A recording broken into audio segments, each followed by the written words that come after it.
ये देश का सबसे बड़ा अधिकार है और ये अधिकार मुझे कोई एरा गैरा नहीं, बाबा साहब भीमराव अंबेडकर भारत देश के संविधान निर्माता देके गए हैं। और लोकतंत्र का सबसे बड़ा पर्व है वोट डालने का अधिकार। और अगर इसी में घोटाला होगा तो आप एक बात मुझे बताइए, निष्पक्षता तो समाप्त हो जाएगी हर जगह से। देखिए मैं आपको तो मौजूदा सत्ता पक्ष खून चूस रही है, ये आप समझ लीजिए, और विपक्ष डरा हुआ है। विपक्ष देख रहा है आए दिन कोई ना कोई नेता जेल में जा रहा है, किसी के ऊपर ईडी की, कभी किसी के ऊपर सीबीआई की, सबके ऊपर छापेमारियां चल रही हैं। तो विपक्ष तो बोल ही नहीं रहा है, लेकिन हम आम जनमानस है, ये देश हमारा है, इस मिट्टी के लिए हमारे बाप दादाओं ने अपना रक्त, अपना खून बहाया है, अपना बलिदान दिया है, तो हमारा फर्ज बनता है कि हम इस देश के लिए आवाज। देखिए जिस तरीके से आप लोग कह रहे हैं कि ईवीएम हैक नहीं हो सकता, आज देश दुनिया में बैठ के एक व्यक्ति दूसरे व्यक्ति से मोबाइल फोन पर बात करता है, तो ये नतीजा इस देश में टेक्नोलॉजी का। अगर कंप्यूटर हैक हो जाते हैं, बैंक अकाउंट से पैसा गायब हो जाता है, तो ये सब नतीजा है सिर्फ और सिर्फ टेक्नोलॉजी का। और जब हम धरती से बैठकर चांद तक कनेक्ट हो सकते हैं, तो आप एक बात मुझे बताइए, क्या एक छोटी सी मामूली सी ईवीएम की मशीन हैक नहीं हो सकती? मैं इस देश के अंदर उन तमाम लोगों को, वैज्ञानिकों के ऊपर, या तो जो इलेक्शन कमीशन इस तरीके की बात कह रहा है, वो इलेक्शन कमीशन बाबा आदम के जमाने में जी रहा है। मैं ओपन बात बोलता हूँ, तभी इलेक्शन कमीशन इस तरीके की बात कह रहा है। मैं कहता हूँ कि ऐसा कोई उपकरण नहीं है जो हैक ना हो सके। जब पेगासस के जरिए देश के तमाम जो बड़े बड़े लोग हैं उनकी जानकारी लीक हो गई थी, आपने देखा ही था, तो एक बात मुझे बताइए, एक मशीन हैक नहीं हो सकती? जो मशीन टोटल जो है डिजिटल के ऊपर ऑपरेट होती है, बहुत सारे जरिए हैं, सैटेलाइट के जरिए, चिपिंग के जरिए, बहुत सारे जरिए हैं, जो मशीन को मॉनिटर भी किया जाता है, उसको हैक भी किया जा सकता है, कोई बड़ी बात नहीं है। चुनाव आयोग जन जागरूक अभियान चला रहा है और कह रहा है कि ईवीएम के खिलाफ जो है जनता को भ्रामक संदेश दिए जा रहे हैं, उसको भटकाया जा रहा है। मैं आपसे ये कहता हूँ कि ना तो मैं किसी पार्टी का सदस्य है और ना मैंने किसी पार्टी की सदस्यता ले रखी है। मैं भारत देश का एक नागरिक हूँ और भारत देश का नागरिक होने के नाते मेरे को शक है। मैं कहता हूँ कि मशीन हैक नहीं हो सकती, कुछ नहीं हो सकता मशीन में, लेकिन मैं एक बात आपको कहना चाहता हूँ कि मैं भारत देश का नागरिक होने के नाते मेरा आपसे निवेदन है कि आप ईवीएम के ऊपर प्रतिबंध और अंकुश लगाइए। उसके रीजन भी तो वैलिड रीजन दीजिए ना। चुनाव मैं कहता हूँ कोई रीजन नहीं है, मैं कहता हूँ कोई रीजन नहीं है, शून्य रीजन है। हम कहते हैं कि हमें ईवीएम जी चुनाव फिर कैसे होंगे? पहले कैसे होते थे? अब तो आबादी बहुत बढ़ गई है, 150 करोड़ आबादी है हिंदुस्तान की। अच्छा, पहले तो थी नहीं, पहले के मुकाबले पहले भी तो आबादी थी। एक बात मुझे बताइए कि एक गलत तरीके से नेता चुनकर आ रहा है और इसके साथ साथ एक कानून भी पारित होना चाहिए। अभी जो हमारी सरकार ने आईपीसी और सीआरपीसी को तो बदल दिया है, लेकिन मैं ये कहना चाहता हूं कि इसके साथ साथ एक कानून और ले आते जिसमें ये हो जाता कि जिसके ऊपर भी चोरी, डकैती, रेप और बलात्कार जैसे मुकदमे चल रहे हैं वो चुनाव नहीं लड़ सकता। मैं आपसे कहता हूं कि सबसे पहले देश के गृह मंत्री की कुर्सी छिनती, सबसे पहले गृह मंत्री बदला जाता, फिर उत्तर प्रदेश का मुख्यमंत्री बदला जाता और देखते ही देखते पूरी भारतीय जनता पार्टी बदल जाती। आज देश के अंदर एक मेमोरेंडम क्रिएट कर रखा है मंदिर और मस्जिद के नाम पर वोट हासिल करने का, बस और कुछ नहीं है। जिन लोगों ने कभी अपने माँ बाप के जूते और चप्पल नहीं उठाए, वो नेताओं के, राजनेताओं के जूते उठा रहे हैं। अरे घर में अगर माँ बाप के जूते चप्पल उठा लिए होते तो आज माँ बाप वृद्धाश्रम में नहीं रह रहे होते। इनके माँ बाप वृद्धाश्रम में रह रहे हैं और ये बाहर जो है सरकारों के, नेताओं के जूते उठा रहे हैं। इन्हें एक बात समझ में नहीं आ रही है कि नेता सिर्फ और सिर्फ आप लोगों का इस्तेमाल कर रहे हैं। नेता सिर्फ आपको वोट बैंक के लिए इस्तेमाल करते हैं और किसी चीज के लिए नहीं। बाकी आपको इस्तेमाल किया जाता है धर्म के नाम पर दंगे कराने के लिए, उपद्रव कराने के लिए, बस। बाकी एक भी नेता का बच्चा ना तो आपको किसी आरएसएस, ना बजरंग दल, ना विश्व हिंदू परिषद और ना तमाम जो संस्थाएं हैं उनके अंदर दिखेगा। सब नेताओं के बच्चे आपको विदेश में पढ़ते हुए दिखेंगे, अच्छी और बेस्ट एजुकेशन लेते हुए दिखेंगे। किसी के बच्चे आपको क्रिकेट कंट्रोल बोर्ड में नजर आएंगे, किसी के बच्चे बीसीसीआई में नजर आएंगे, किसी के बच्चे ओएमजीसी में नजर आएंगे। और जो भाजपा की गुलामी करता है वो भैया बोर्ड में मेंबरशिप ही लेता है, ये याद रखिएगा। ये राज्यसभा पहुंचता है। मोहित जी ईवीएम पे आप सवाल उठा रहे हैं। ईवीएम अभी तो नहीं आई है, ईवीएम से इससे पहले कांग्रेस के समय से ईवीएम आई है। कांग्रेस ईवीएम को लेके आई, उस समय कभी भी कोई क्या कहते हैं निशान नहीं लगाया लोगों ने। एक बात आपने, मेरी बात सुन लीजिए, मोबाइल फोन आया, ठीक है जी, मोबाइल फोन आया तब तो मोबाइल फोन कीपैड आता था, ठीक है। आज मशीन आई M1, M2, अब M3 आ गई। पता है आपको कुछ? अरे आपको पता है पहले जब कीपैड का फोन था, कीपैड का फोन कभी आपने हैक होते हुए सुना था? स्मार्टफोन आया, हैक हुआ ना, स्मार्टफोन आया, हैक हुआ ना। ठीक उसी तरीके से M1 थी मशीन, M2 से वोटिंग होती थी, M3 आई। मैं आपसे ये कहता हूं कि जब वोटिंग तो करवाना था तो वोटिंग के लिए M2 और M3 लाने की जरूरत क्या थी? इलेक्शन कमीशन में इस बात का जवाब दे दे। आखिर क्या दिक्कत थी M2 में M1 में?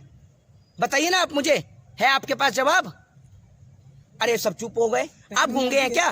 टेक्नोलॉजी अपडेट होती रहती है। अरे तो टेक्नोलॉजी अपडेट होती रहती है, वही तो मैं इनको समझाना चाह रहा हूँ। जब कीपैड का फोन था, कीपैड का फोन कभी हैक नहीं होता था। आज स्मार्टफोन चल रहे हैं तो स्मार्टफोन हैक होते हैं। क्या है ये? तो टेक्नोलॉजी का नतीजा आपने है। फोन चलाना छोड़ दिया है। क्या? आपने स्मार्टफोन चलाना छोड़ दिया। वैसे ही सरकार भी ईवीएम ला कर रही है, टेक्नोलॉजी है। एक बात आप मुझे बताइए, आपको पत्रकार किसने बनाया है? आप किसी बस में ना कंडक्टर बनने के लायक भी नहीं, जिस तरीके का आप सवाल पूछ रही हैं। अरे आप छोड़िए, पहले मेरी बात सुनिए। नहीं हैक होता है फोन, आपने स्मार्टफोन चलाना छोड़ दिया। अच्छा, मतलब अगर फोन हैक हो रहा है तो चलाना छोड़ दें हम? क्या आपने तरीके नहीं, आपने कहा। एक बात आप, मैंने आपको जो ये बोला है ना, बहुत सोच समझ के बोला है कि आप पत्रकार तो बन गई, आप बस में कंडक्टर बनने के लायक भी नहीं है। ये पता है मैंने क्यों बोला है? ये मैंने इनको इसलिए बोला है कि एक मोबाइल फोन है और एक व्यक्ति है जो भारत देश का भविष्य तय कर रहा है। ईवीएम डिसाइड करती है who is this prime minister of India, कि कौन भारत देश का प्रधानमंत्री बनेगा। और वो प्रधानमंत्री देश का भविष्य तय करता है। भारत देश की इकोनॉमी, भारत देश की जीडीपी वो डिसाइड करता है कि किसान की हालत क्या होगी, महिलाओं की स्थिति क्या होगी, नौजवानों को रोजगार कैसे मिलेगा, देश में रोजगार कैसे बढ़ेगा। और आप कह रही हैं कि मोबाइल फोन, एक नेता की तुलना आप मोबाइल फोन से कर रही हैं। एग्जाम्पल आपने दिया, नहीं मैंने अरे आप कैसी बात कर रही हो? आपको पसंद नहीं आ रहा, आपने एग्जाम्पल दिया। मैं आपसे ये कह रहा हूँ, मेरी बात सुन लीजिए। मोबाइल फोन की जगह दूसरा तरीका क्या है, आप मुझे बता दीजिए। ईवीएम की जगह दूसरा, बैलेट पेपर की मांग कर रहे हैं, सरकार कह रही है कि हम समय की बचत कर रहे हैं। अरे भैया, काम आसानी से और जल्दी से सरकारी बस कंडक्टर, जरा मुझे आप ये बताएं, मुझे बस कंडक्टर जी आप ये बताएं मुझे। नहीं आप अपने शब्दों, आप मुझे ये बता। अरे अंकुश मेरा सब जगह लगो, मेरी बात सुन लीजिए। सवाल पूछा जा रहा है, उसका जवाब दीजिए। सरकार, मैं आपसे ये कह रहा हूँ, मैं आपसे मेरे सवाल का आप जवाब दे दो। जैसे हमारे पास में ईवीएम की जगह पर हमारे पास बैलेट पेपर का ऑप्शन है, मोबाइल फोन की जगह आपके पास क्या ऑप्शन है, जरा मुझे बता दो। फिर कीपैड, मैं वो इस्तेमाल कर लूंगा। कीपैड पे आ जाए, आप कहना चाह रहे हो? अरे मैं आपसे, सरकार तो लाई दिया। अरे मेरी बात करेगा या डिमोलाइज जाएगा? देश में तरक्की होगी ना, देश में तरक्की हो रही है। हमारे देश के प्रधानमंत्री, अरे मेरी बात सुन लीजिए। आप कौन सा, अरे आप मोबाइल फोन लेकर, मेरी बात सुन लीजिए। आप 2G चलाते थे, 3G आया, 4G आया, 5G आया,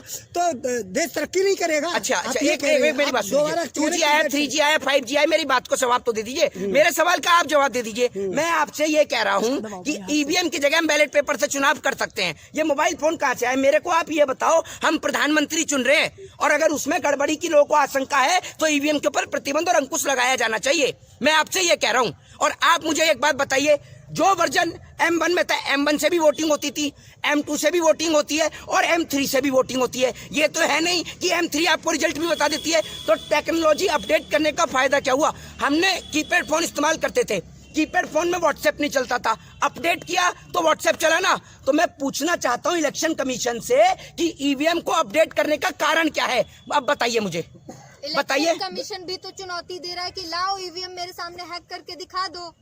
एक बात आप मुझे बताइए, मैं इलेक्शन कमीशन को कहता हूं कि इलेक्शन कमीशन जो चीज, अब एक बात मुझे बताइए, हैक बैंक अकाउंट भी होता है, हैक कंप्यूटर भी होता है, हैक मोबाइल फोन भी होता है। मैं इलेक्शन कमीशन को मोबाइल फोन दे रहा हूं, इलेक्शन कमीशन हैक करके दिखा दे। जब कोई चीज हमें मिलेगी, उस पर शोध होगी, उस पर रिसर्च होगी, तभी तो हम पता लगा पाएंगे कि कौन सी चीज कैसे हैक होती है। अब मैं आपके हाथ में मोबाइल फोन थमा दूं, आप मोबाइल फोन खोल ही नहीं पाएंगी, खोल ही नहीं पाएंगी। अब एक बात मुझे बताइए, खोलेंगी तो जब आप उसको देखेंगी, उस पर रिसर्च करेंगी कि इस पे कहाँ पेच लग रहे हैं, कौन से टूल से ये खुलता है। ठीक उसी तरीके से जब तक ईवीएम आएगा नहीं, जो हमारे एडवोकेट से, मैं भी खुद एडवोकेट हूँ, हमारे एडवोकेट जो है, हम तमाम लोग मशीन मांग रहे हैं, आप मशीन क्यों नहीं देते?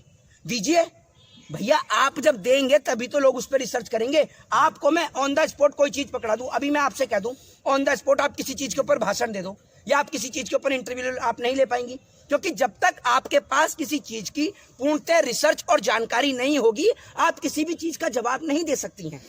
ये इम्पॉसिबल है। तो इलेक्शन कमीशन जो ये कह रहा है, तो मैं भी इलेक्शन कमीशन को कह रहा हूं कि बैंक अकाउंट भी हैक होते हैं, कंप्यूटर भी हैक होता है, मोबाइल फोन भी हैक होता है, तो इलेक्शन कमीशन करके दिखा दे।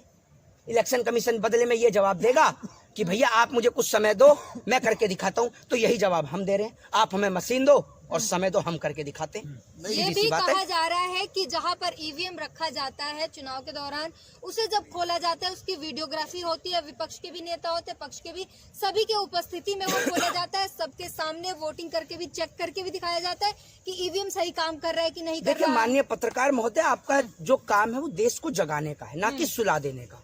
मैं आपसे ये पूछना चाहता हूँ कि क्या आपने ये अरे नहीं जो दलील दी जा रही है उसकी बात कर रहे हैं हम। आप उस दलील का जवाब तो जनता से पहले एक पत्रकार को दे देना चाहिए और दलील पत्रकार तुरंत मुंह पर देके मारे इलेक्शन कमीशन की और बोले कि आप इस सवाल का जवाब दीजिए कि आपकी ईवीएम में तो कई जगह पकड़ी गई, कई चुनावों में पकड़ी गई, किससे छिपी है बताओ आपकी ईवीएम? कभी खेत में पाई जाती है, कभी कब्रिस्तान में पाई जाती है, कभी रोडों पर पाई जाती है, कभी ट्रकों में पाई जाती है। आप बताइए ना वो कैसे पहुंच जाती हैं? क्या ईवीएम के टाइम, अरे एक मिनट रुक जाइए, क्या ईवीएम में रात को पांव लग जाते हैं या भूत प्रेत लग जाते हैं उसके पीछे? बताइए ना आप मुझे, कैसे जाती है ईवीएम गायब? कोई पाँव वाँव लगे ईवीएम में? या ये भी मोदी जी की टेक्नोलॉजी है कि रात को ईवीएम चलने लगता है? नींद की बीमारी है क्या ईवीएम को कि रात में चलने लगता है अपने आप उठकर? तो ये सब चीजें जी। बैलेट पेपर के बॉक्स भी मिलते थे जी, बैलेट पेपर के बॉक्स भी चोरी होते थे। उस टाइम पर कितनी पुलिस थी और आज क्या क्या है आपको पता है? मतलब अरे मेरे सवाल का जवाब दो। पुलिस नहीं थी, आप ये कहना चाह रहे हैं कांग्रेस के टाइम में? अरे मैं आपसे कह रहा हूँ, आज हमारे पास इंडियन आर्मी है, सीआरपीएफ है, सीआईएसएफ है, तमाम पुलिस बल है, यूपी पुलिस बल है, दिल्ली पुलिस बल है, एमपी पुलिस बल है, हमारे पास तमाम जगह की रेजिमेंट है, हमारे पास तमाम चीजें हैं, सीसीटीवी फुटेज है, तमाम चीजें हैं। एक बात आप मुझे बताइए ना, हम पुलिस फोर्स लगाते हैं, लेकिन मैं आपसे ये कहना चाह रहा हूँ कि भैया बैलेट पेपर तो आज भी, आप एक बात मुझे बताइए, जब वोट डालते हैं, वोट डालने के बाद एक स्लिप जाती है ना ईवीएम के अंदर, जाती है ना, तो मैं कह रहा हूं कि वो डालने के बजाय एक आप बक्सा भी रख दो बगल में। जो आदमी ईवीएम का बटन दबा रहा है वो एक बटन बैलेट पेपर पे भी लगा सकता है किस टाइम, बात खत्म। उसमें कौन सा समय खराब होगा? वही समय प्रक्रिया लगेगी। एक आदमी जब बटन दबा रहा है, एक आदमी बटन दबाने में 10 सेकंड का समय लेता है मान लीजिए, तो स्टैंप लगाने में और 10 सेकंड का समय, 20 सेकंड ही तो होंगे। और एक ही टाइम में बैलेट पेपर जहाँ काउंटिंग हो रही है वहाँ ईवीएम भी, दोनों चीज की काउंटिंग हो जाएगी। सीधी सी बात है। और मैं आपसे कहता हूं कि दूध का दूध पानी का पानी हो जाएगा। एक राज्य में करा कर देख लीजिए, पूरे देश में मत कराइए। मुझे कई सारे राजनीतिक पार्टियां, कई सारे संगठन अलग होकर केवल ईवीएम का विरोध कर रहे हैं। मेरी बात सुन लीजिए, मैं भारत देश का नागरिक हूं, मेरे को पार्टी से कोई लेना देना नहीं। पूरा सवाल तो लीजिए। और आप कह रहे हैं कि आप बैलेट पेपर का जो कागज निकलेगा बैलेट पेपर मशीन से, आप उसमें इलेक्शन की उसमें स्टैंप की बात कर रहे हैं। तो ये दो तरीके की जो बात है वो इलेक्शन कमीशन कैसे मान लेगा? एक बात तो करें, सारी राजनीतिक पार्टियां मिलकर। मैं आपसे ये कह रहा हूं कि इलेक्शन कमीशन क्यों नहीं मानेगा? इलेक्शन कमीशन इस देश का मालिक है, इस देश की मालिक जनता है। क्यों नहीं मानेगा इलेक्शन कमीशन?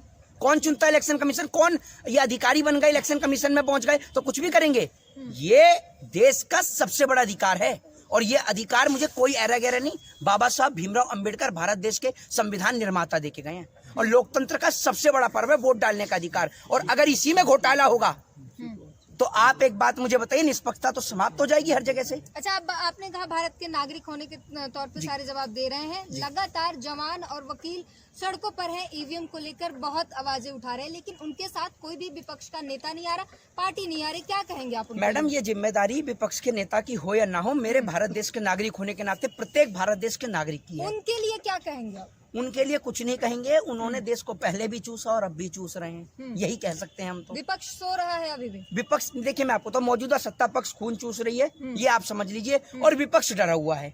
विपक्ष देख रहा है आए दिन कोई ना कोई नेता जेल में जा रहा है, किसी के ऊपर ईडी की, कभी किसी के ऊपर सीबीआई की, सबके ऊपर छापेमारियां चल रही हैं। तो विपक्ष तो बोल ही नहीं रहा है, लेकिन हम आम जनमानस है, ये देश हमारा है, इस मिट्टी के लिए हमारे बाप दादाओं ने अपना रक्त, अपना खून बहाया है, अपना बलिदान दिया है, तो हमारा फर्ज बनता है कि हम इस देश के लिए आवाज उठाएं। जय हिंद, जय भारत, वंदे मातरम।